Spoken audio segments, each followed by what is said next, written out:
réuni à Auch le 7 juin 2013, réaffirme sa volonté de continuer à préserver l'indépendance syndicale, conformément à la charte d'Amiens et à la pratique constante de la Confédération Générale du Travail Force Ouvrière.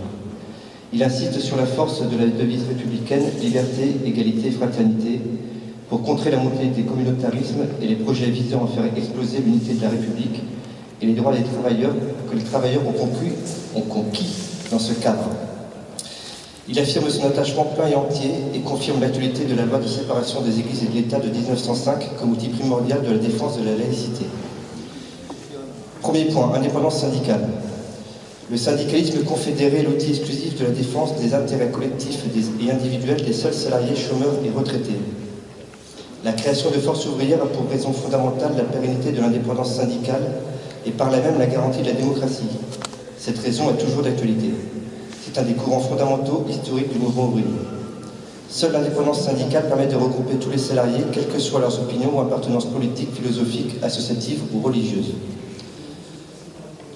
Second point, liberté de négocier et liberté syndicale. La pratique contractuelle est l'instrument à la fois de la liberté du syndicat et de la réalisation concrète de ses revendications. Elle doit avoir pour objet d'améliorer ou sauvegarder la situation des salariés. Le Congrès rejette la loi du 20 août 2008 portant rénovation de la démocratie sociale, issue d'un accord entre le patronat, la CGT et la CFDT, et qui remet en cause la loi de 1884 portant sur la création des syndicats, la conception républicaine des relations sociales et le rôle des conventions collectives par la mise en place d'accords dits majoritaires, et la liberté syndicale et la liberté de désigner des délégués syndicaux. Le Congrès rejette également la loi du 5 juillet 2010 relative à la rénovation du dialogue social dans la fonction publique.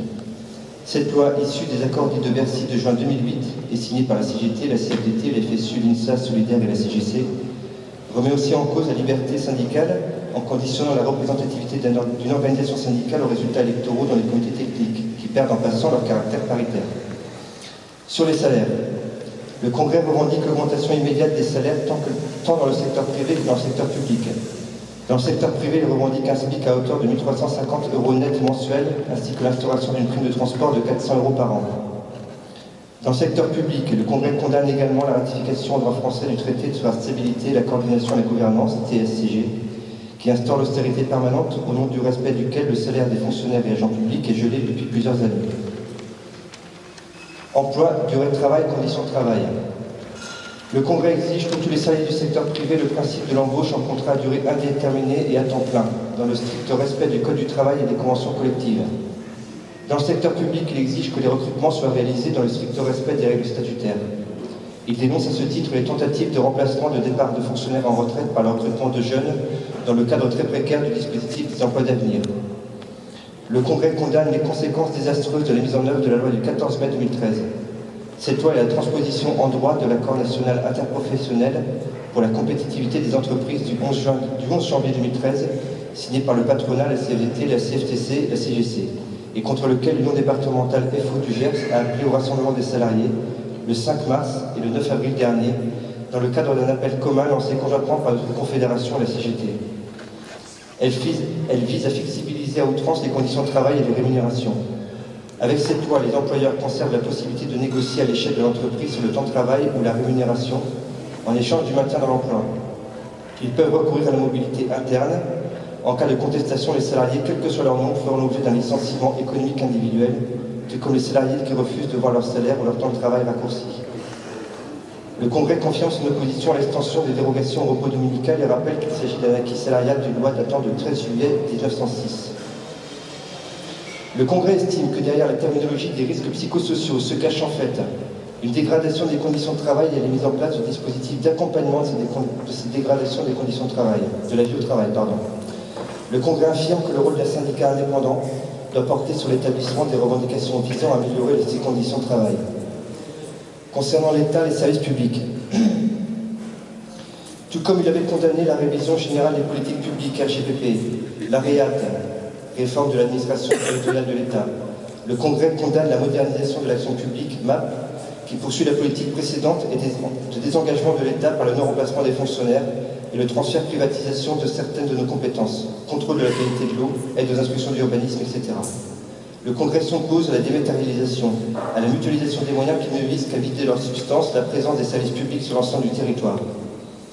Le Congrès réaffirme son attachement à l'égalité de traitement des citoyens devant le service public dans le cadre de l'unité de la République. À ce titre, il exprime de publiques inquiétudes face à l'acte 3 de la décentralisation, qui créerait des supermétropoles au-delà des départements, des régions et mettrait fin à la libre administration des communes, et confierait des pouvoirs exorbitants aux régions, générant un risque immense de rupture de l'égalité de traitement des citoyens et menaçant directement les statuts de la fonction publique.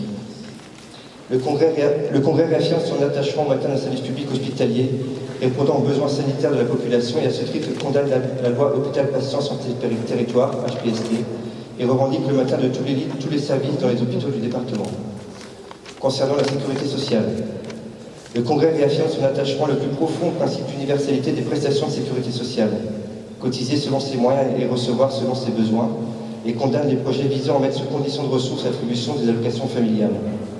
Un tel dispositif, s'il était mis en place, non seulement s'attaquerait au pouvoir d'achat des familles, mais ouvrirait la porte à un risque majeur concernant le principe d'universalité des remboursements de frais de santé par les caisses primaires d'assurance maladie. Le Congrès revendique que soit mis fin au déremboursement de centaines de médicaments dont les malades ont besoin. Une telle politique de déremboursement, bien que se cachant derrière une logique sanitaire, n'a en fait d'autre visée que de répondre aux impératifs financiers et comptables au nom de l'application du TSCG, confère Supra. Concernant la dépendance, le Congrès revendique que ce risque soit géré comme branche de la sécurité sociale et exprime son refus de tout dispositif assurantiel personnel. Sur les retraites, le Congrès revendique l'augmentation générale des retraites et des pensions afin que celles et ceux qui ont cotisé toute leur carrière ne se retrouvent pas en situation de précarité, voire de pauvreté. Le Congrès réaffirme sa détermination à défendre les régimes de retraite par répartition, ainsi que son opposition à tout système dit par points, par compte notionnel ou par capitalisation, qui viendrait se substituer au régime actuel par répartition. Les syndicats de l'Union départementale Force ouvrière du Gers prendront toute leur place dans les combats à venir pour que ni la durée de cotisation ni l'âge légal de départ en retraite ne soient revus à la hausse. En conclusion, pour le Congrès, seule la défense des intérêts matériels et moraux des travailleurs guide son action. Au syndicalisme rassemblé qui a pris dans un passé très récent la forme d'une intersyndicale permanente, le Congrès oppose la liberté d'action et l'unité d'action quand l'unité d'action est possible sur des bases revendicatives claires et précises en vue de défendre les intérêts susvisés. Il invite tous les syndicats, les sections des syndicats à renforcer la CGTFO pour renforcer le syndicalisme libre et indépendant, notamment par le développement syndical.